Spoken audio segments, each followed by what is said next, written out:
niya survival. Now, let's go sa pag-wrap. Ako garap,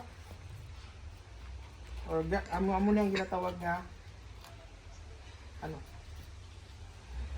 wrapping tape or budding tape ang ginatawag, no?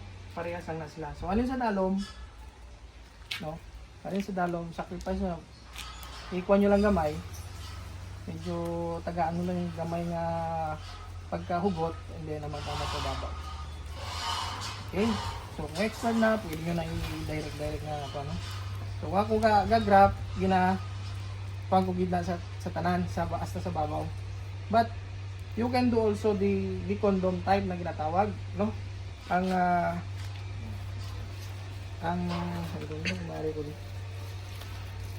ini, no? So, ang iban nga kuan tagay ko isa.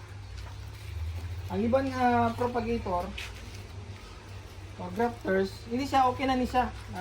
Ulat ka na lang 14 to 21 days. Mabalaan mo na kung successful ang mga ginobra. Ini naman isa, mo niyang ginatawag na SPND wrapper o condom type. Cut. Tanyo, medyo mas dako siya. Tapos slice. Okay.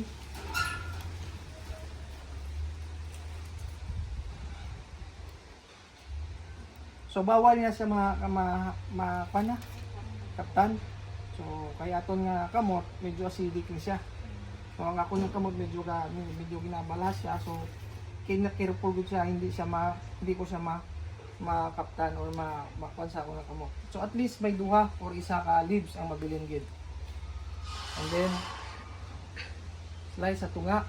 Ako mag-slice ako sa tunga. Ang secret is ini ang gina-push ko. Hindi ini ang ginakuan ko. Ini guide lang ni siya, pero ini ang ginatagaan ko sang puwersa.